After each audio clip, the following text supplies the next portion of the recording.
My name is Mike, and my life turned upside down the moment I discovered my wife, Jennifer, wasn't the woman I thought she was.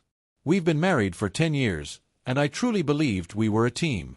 Sure, we had our ups and downs. What couple doesn't? But I always thought we'd weather any storm together. Jennifer and I met in college. She was the steady presence in my life, my rock.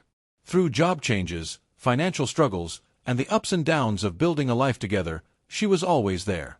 We talked about starting a family one day, and I felt like we were building something lasting. But looking back, I should have seen the cracks. About a year ago, Jennifer's behavior started to change.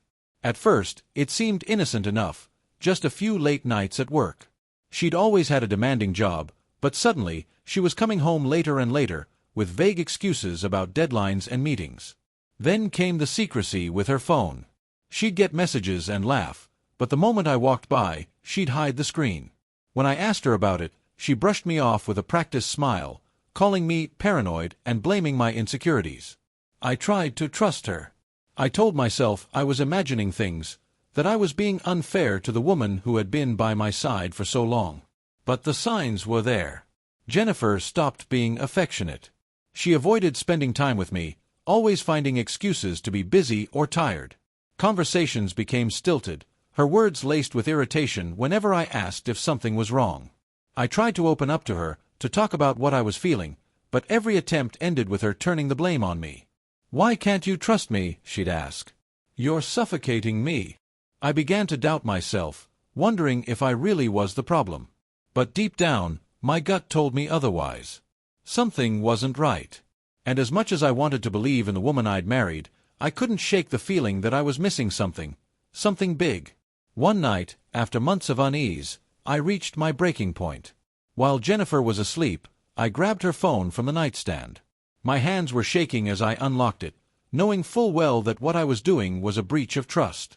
But what I found on her phone made my heart drop. There, in black and white, was the proof I had been dreading. A conversation with a man named Brad, flirty texts, explicit pictures, and plans for secret meetups. They joked about the lies she told me to cover her tracks and laughed at how clueless I was. It was like a punch to the gut. My world shattered in that moment. I read through everything, scrolling through months of messages, photos, and evidence of her betrayal. I sat on the cold bathroom floor, staring at the screen, my mind racing with anger, disbelief, and heartbreak. This wasn't just a fling, it was deliberate, calculated, and cruel. By the time the sun came up, I hadn't slept. I couldn't. Jennifer was still in bed, oblivious to the storm that was about to hit. I needed answers, and I needed to confront her. I just didn't know if I was ready for what came next.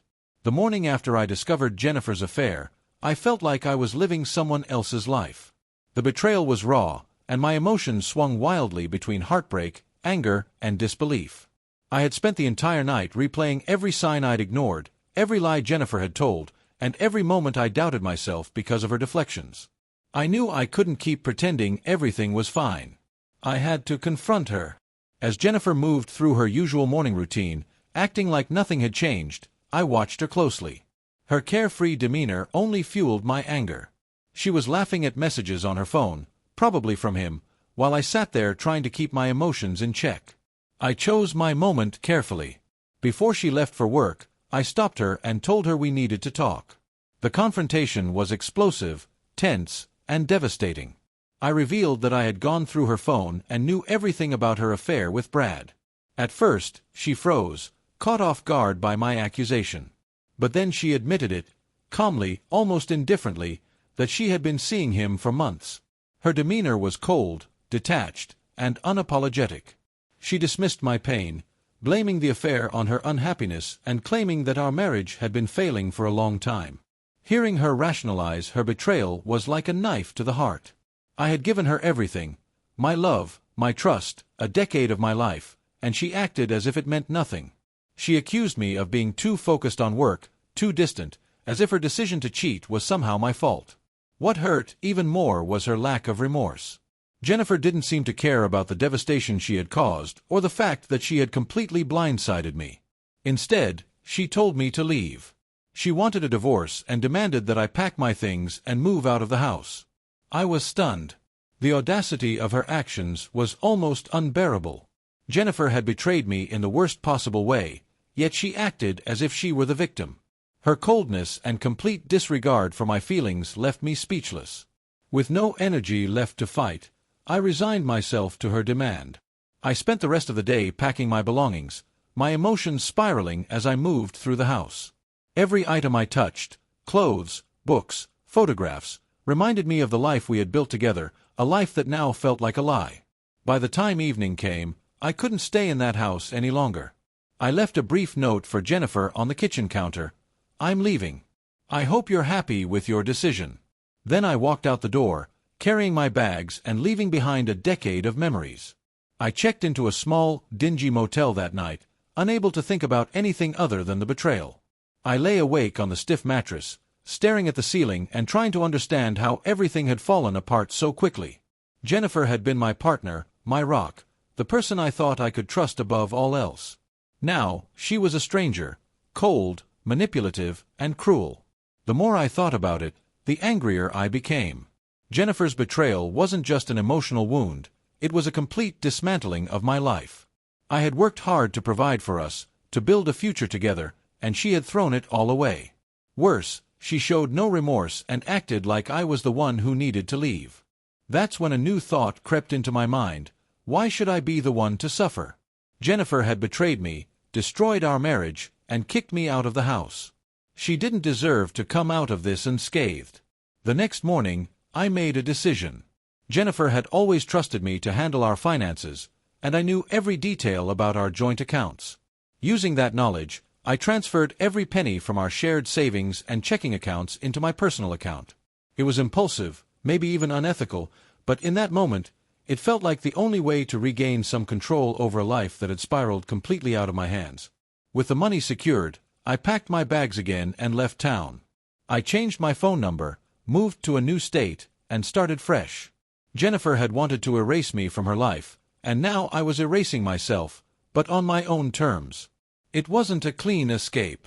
The guilt of what I had done weighed on me, and the pain of her betrayal lingered like a shadow I couldn't shake.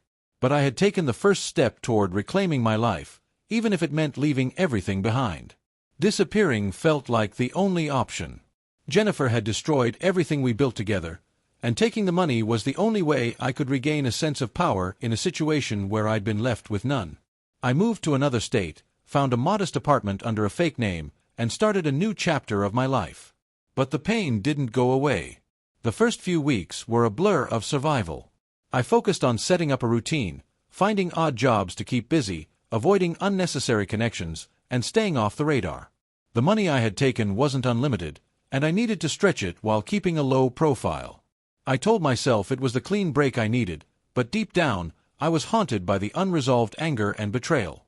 I replayed the confrontation with Jennifer over and over in my mind. The cold way she justified her affair, the smirk when she told me to leave, it all felt like a bad dream. I hated her for what she did, but more than that, I hated the way she made me feel, disposable. 3 years passed. In that time, I did my best to rebuild. I worked at a hardware store, made a few surface-level friendships, and avoided drawing attention to myself. It wasn't much, but it was a life. I kept my distance from anything that might tie me back to my old life, including social media, and I avoided thinking about Jennifer or the life I'd left behind. Then one night, everything unraveled again. I was sitting in a quiet bar, nursing a drink after work, when a man approached me. He looked official, clean-cut, serious, and intimidating. My instincts immediately went on high alert. "Mike Thompson," he asked, his voice firm and unyielding. My heart sank. I hadn't heard my real name spoken aloud in years. I nodded cautiously, trying to appear calm. Before I could say anything, he leaned in, his eyes narrowing. "You're coming with me. You'll face trial for fraud in Texas." Then, to my utter shock, he pulled out a stun gun and held it dangerously close to me. Adrenaline took over. My military training kicked in, and in one swift move, I disarmed him, knocking the stun gun to the floor. The bar erupted in chaos as I bolted for the door, pushing past stunned patrons and weaving through tables. Once outside, I ran as fast as I could, ducking into a dark alley to catch my breath.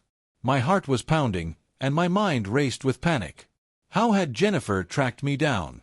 The money I'd taken had been sitting quietly in my account, untouched for years. I heard the man's voice shouting into his radio, calling for backup. I couldn't stay there. I sprinted to my car, grabbing the emergency bag I had stashed in the trunk, and drove out of town without looking back.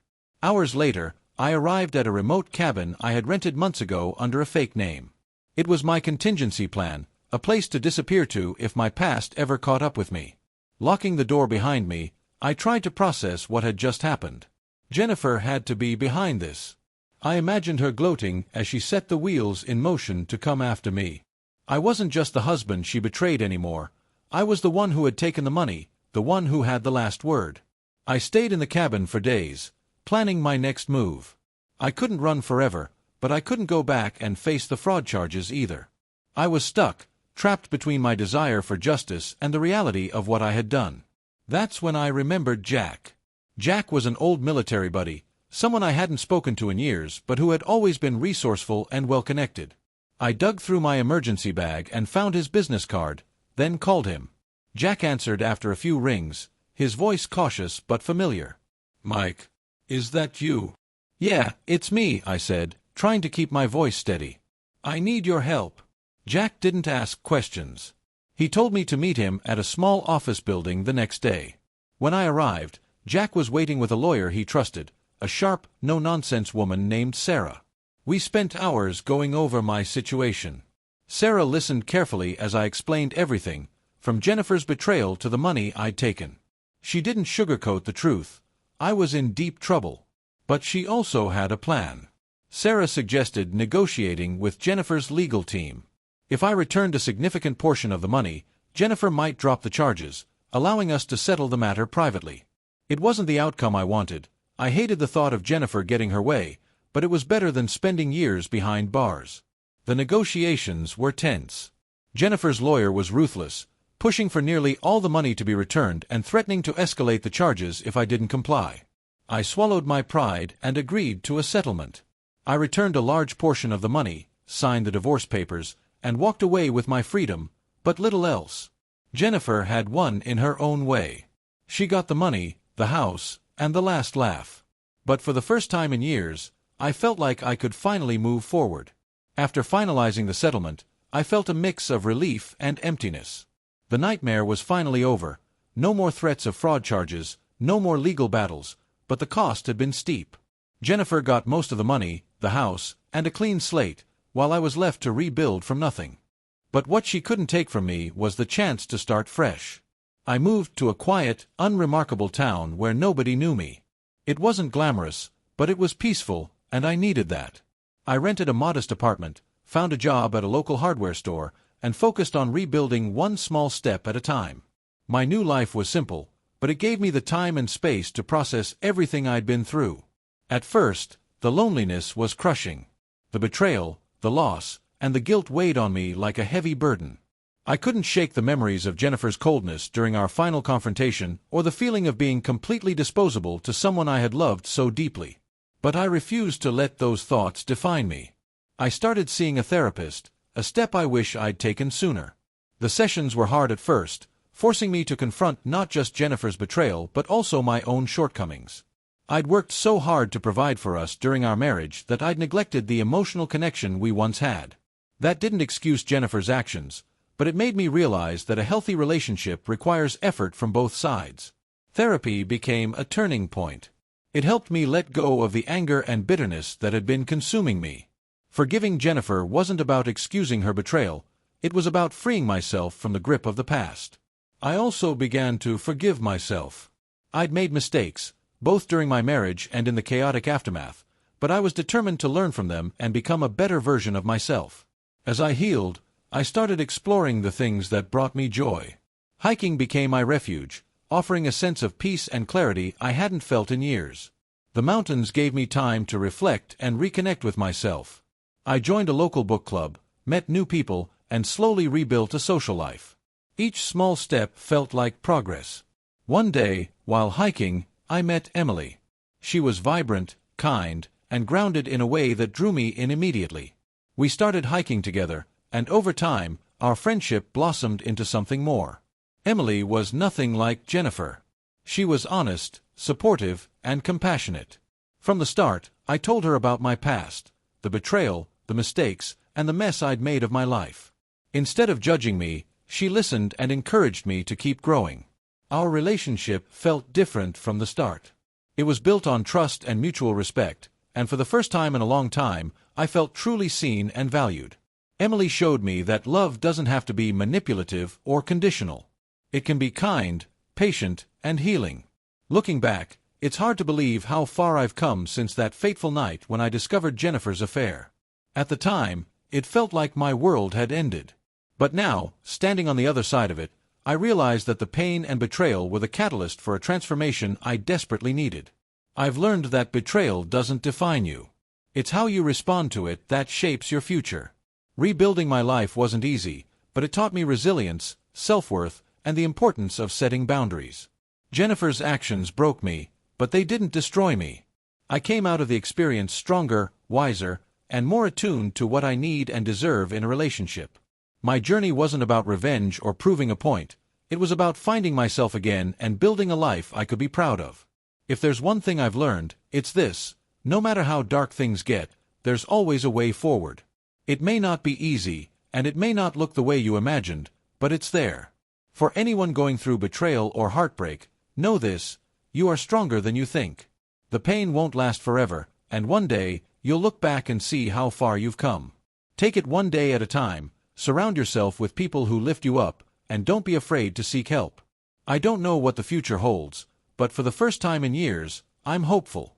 With Emily by my side, I feel ready to embrace whatever comes next. If this story resonated with you, please consider subscribing to my YouTube channel, where I share personal stories, lessons, and advice on navigating life's toughest challenges. Let's grow stronger together.